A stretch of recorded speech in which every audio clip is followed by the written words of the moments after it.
Bismillahirrahmanirrahim. Assalamualaikum warahmatullahi wabarakatuh dan salam sejahtera. Hari ini kita akan sambung untuk membuat ulang kaji berkenaan dengan fiqh tahun 1, iaitu pelajaran yang kelima, iaitu pelajaran yang kelima ini iaitu berkenaan dengan istinja. Sebelum kita memulakan kelas kita pada hari ini, marilah sama-sama kita membaca doa sebelum belajar. Bismillahirrahmanirrahim. Allahumma ftah alaina hikmataka wanshur alaina min khazaini rahmatika ya arhamar rahimin. Rabbi shrah li sadri wa yassir li amri wahlul 'uqdatam min lisani yafqahu qawli. Amin ya rabbal alamin. Jadi hari ini kita akan mempelajari berkenaan dengan istinja. Okey, dalam pembelajaran fiqh tahun 1, pelajaran yang kelima. Jadi apakah maksud istinja itu? Iaitu membersihkan kubur dan dubur selepas membuang air kecil atau air besar. Okey, lihat pada gambar ini. Okey, contohnya situasi seorang kanak-kanak dalam satu kelas datang seorang murid dan mengadu kepada gurunya untuk membuang air besar dan air kecil. Jadi gurunya ini berkata kepada muridnya, okey, Kaish, awak boleh buang air besar dan air kecil, tapi pastikan awak beristinja dengan baik. Jadi cikgu pun dalam kelas tu akan tanya, jadi apakah alat istinja yang akan awak gunakan? Jadi Kaish berkata, saya akan gunakan air. Okey, itu alat istinja.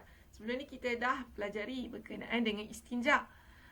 Jadi apa kata kita ulang kaji balik berkenaan dengan istinja tersebut, berkenaan dengan bab istinja. Mula-mula sekali pengenalan berkenaan dengan bab istinja ini adalah cikgu akan terangkan kepada murid-murid semua berkenaan dengan pengertian dan hukum istinja. Dan yang kedua, cikgu akan menyatakan peralatan istinja. Dan yang ketiga, menyatakan cara beristinja menggunakan air dan alat yang lain. Okey. Jadi, apakah yang murid-murid ingat berkenaan dengan pengertian istinja? Mungkin ada yang telah lupa, ataupun sekarang ini telah tengah sibuk-sibuk mencari buku untuk ingin mencari buku untuk menyatakan berkenaan dengan pengertian istinja ini dan hukum berkenaan dengan istinja ini. Jadi justru itu kita lihat apakah pengertian istinja. Okey, pengertian istinja ini cukup mudah untuk murid-murid semua faham dan juga untuk murid-murid semua ingat. Kerana ia cukup senang untuk kita hafal dan untuk kita untuk kita memahaminya berkenaan dengan pengertian istinja. Jadi hukum berkenaan dengan istinja ini sudah tentu hukum istinja ini adalah wajib. Okey. Sekiranya seorang itu tidak beristinja, maka seorang itu akan berlumuran dengan najis. Dan bila dia solat ke atau dia mengambil wuduk ke, dia akan berlumuran dubur dan kuburnya dengan najis. Sebab itulah hukum istinja ini adalah wajib. Sekiranya dia tidak beristinja selepas daripada membuang air kecil ataupun air besar, maka tidak sahlah solatnya. Itu yang anda kena perhatikan sekarang ni. Okey? Pentingnya berkenaan dengan istinja ini. Justru itu bukan saja murid-murid justru itu setelah mana murid-murid memahami pembelajaran yang cikgu sampaikan ini, jadi ajarlah kepada adik-adik murid-murid semua dan juga ibu dan ayah murid-murid berkenaan dengan istinja. Jadi apakah pengertian istinja ini? Okey, kita lihat. Okey, pengertian istinja ini iaitu membersihkan kubur dan dubur selepas membuang air kecil atau air besar. Okey, misalnya kamu membuang air kencing ataupun air besar, contohnya kamu berak, maka wajib ke atas kamu untuk beristinja itu membersihkan kubur dan dubur. Okey? Jadi tempat yang ada tempat yang sesuai, contohnya bila dalam rumah kamu akan menggunakan tandas untuk membersihkan kubur dan dubur selepas membuang air kecil atau air besar itu. Tetapi okey, selepas mana kamu berada dalam hutan, okey, ingin membuang air kecil ataupun air besar, maka tempat yang sesuai. Pastikan jangan sesekali membuang air kecil itu di dalam lubang semasa di dalam hutan. Okey, itu tidak boleh. Itulah nasihat yang nak diberi bila masuk ke dalam hutan, tidak boleh membuang air kecil di dalam lubang. Okey. Dan janganlah membuang air kecil ataupun air besar ini menghadap kiblat. Okey, itu dilarang sama sekali. Okey. Itu berkenaan dengan cara membuang air kecil ataupun air besar. Ni kita masuk kepada topik istinja, iaitu membersihkan kubur dan dubur selepas membuang air kecil ataupun air besar. Okey. Jadi hukum beristinja. Apakah hukum beristinja? Okey, apakah hukum beristinja? Hukum beristinja adalah wajib. Alif jim ba. Wajib. Wajib ni maksudnya sekiranya kamu meninggalkannya, maka berdosalah atas kamu. Okey. Jadi wajib kamu melaksanakan istinja ini. Okey, ini berkenaan dengan istinja. Okey.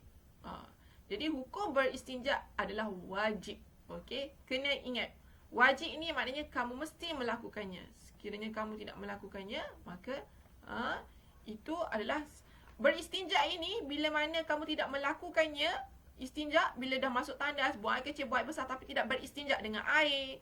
Okey, maka naik ke tikar sembahyang, naik ke tempat solat, nak mendirikan solat, tak sah solat yang kamu kerjakan. Malahan berlumuran najis pada celah-celah kengking kamu disebabkan kerana buang air kecil ataupun air besar tapi tidak beristinja, tidak membersihkannya dengan air ataupun alat istinja. Okey? Okey. Jadi apakah itu alat-alat istinja?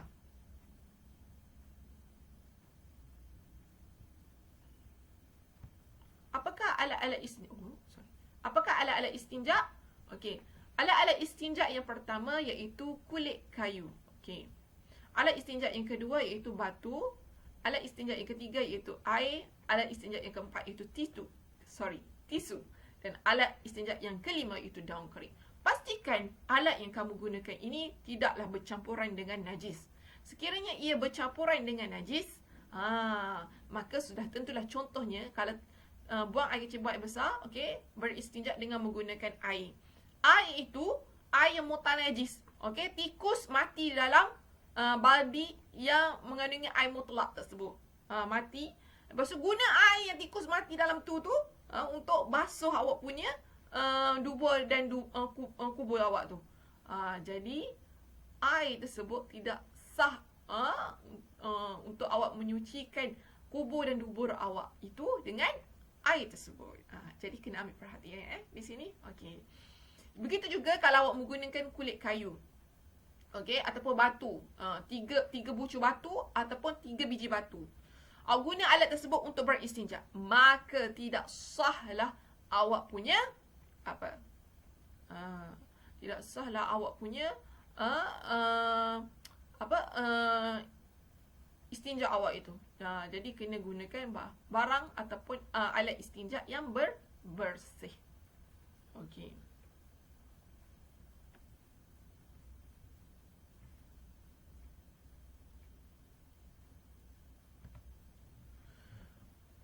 Okey, cara-cara beristinja. Apakah cara-cara beristinja? Istinja dengan air dan benda-benda kesat.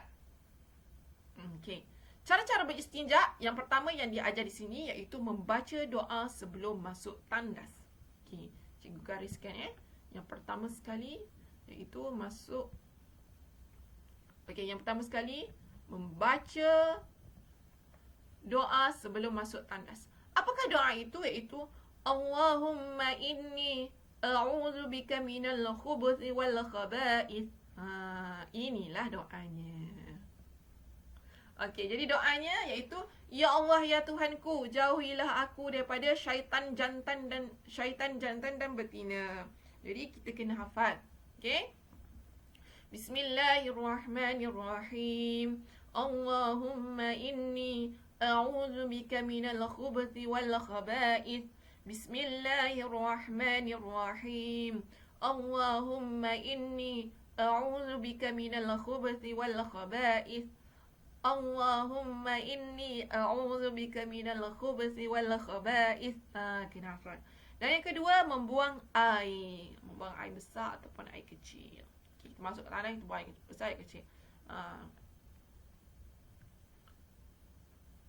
Dan seterusnya kita, yang ketiga itu beristibrak. Istibrak nanti akan terangkan, itu berdehim. Okay. Bila kita dah buang air kecil atau air besar tu, kita berdehim. 3 kali. Itu yang sunatnya. Lakukannya dapat pahala. Okay. Dan yang keempat, basuh dengan air mutlak dan sabun atau mengesat dengan benda-benda kesat hingga bersih dan suci. Okey, basuh dengan air mutlak dan sabun atau mengesat dengan benda-benda kesat hingga bersih dan suci. Dan yang kelima, keluar tandas dengan membaca doa Alhamdulillahillazi azhaba 'annil adha wa 'afani. Okey, segala puji Allah yang menghilangkan dariku kekotoran dan menyihatkan aku. Alhamdulillah. Okey. Jadi basuh dengan air mutlak dan sabun atau mengesat dengan benda-benda kesat hingga bersih dan suci. Okey. Ini berkenaan dengan istibrak. Istibrak ini iaitu, apakah maksud istibrak? Istibrak itu ialah memastikan tiada sisa najis berbaki. Salah satu caranya dengan berdehim. Okey. Memastikan tiada sisa najis berbaki, contohnya zakar bagi seorang lelaki. Okey, pada kepala zakarnya masih ada baki air kencing yang keluar. Bila berjalan sikit pun air kencing tu akan keluar sikit. Bila berjalan sikit air kencing tu akan keluar sikit. Dia dah buang air kecil. Lepas tu dia dah bersihkan kubur dia itu dengan air mutlak. Dah bersih dah. Tapi bila dia berjalan sikit, dia pun keluar air kecil. Dia berjalan sikit, keluar air kecil. Dia berjalan sikit, keluar air kecil. Itu yang kita kena beristibrak tu. Kena berdehim tu. Itu yang penting tu. Sekiranya ada satu kisah.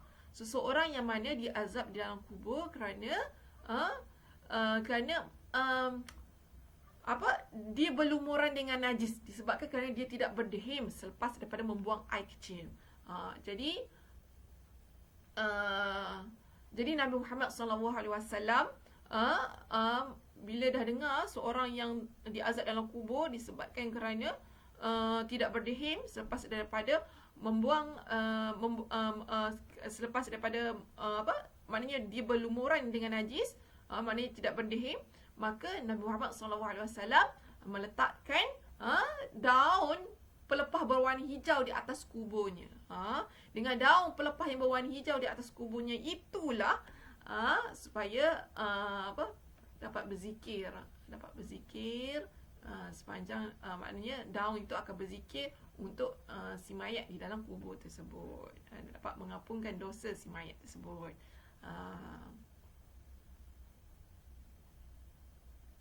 Okey.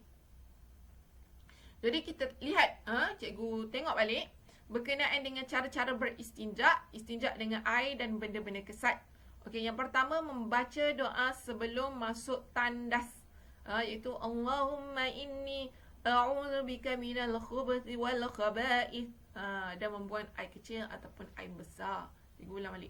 Maksudnya awak masuk tandas, awak baca doa. Yang kedua, lepas tu awak pun pakai slipper, okey macam tu. Sunat, lepas tu awak pun duduk lepas tu awak buang air kecil ataupun air besar. Okey.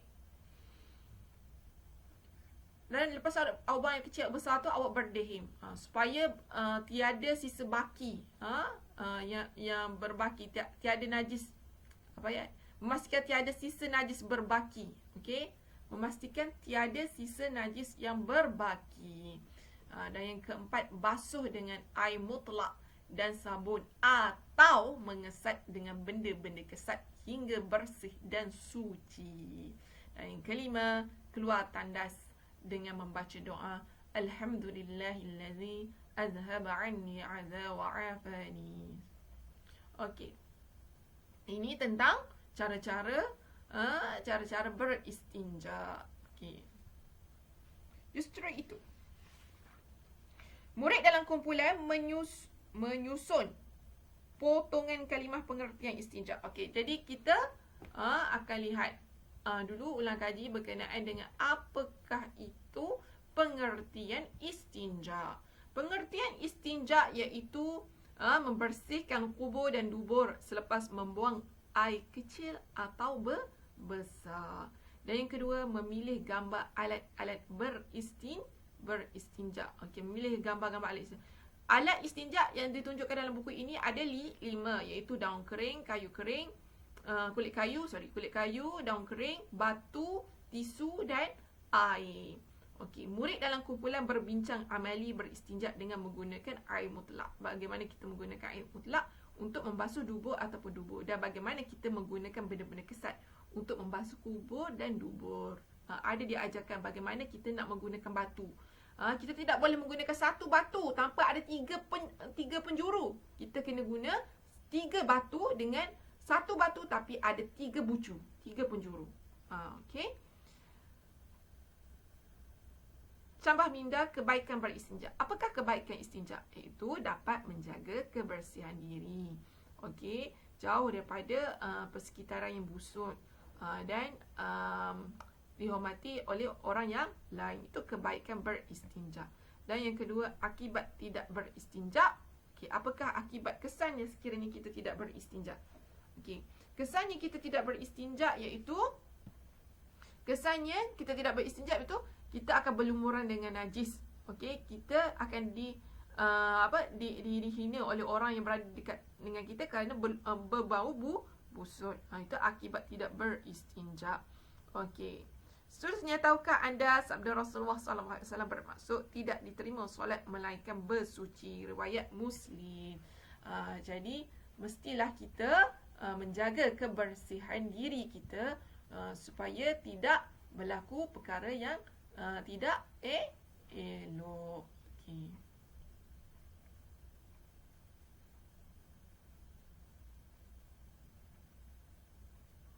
Okey, sampai di situ daripada cikgu. Sekian. Assalamualaikum warahmatullahi wabarakatuh.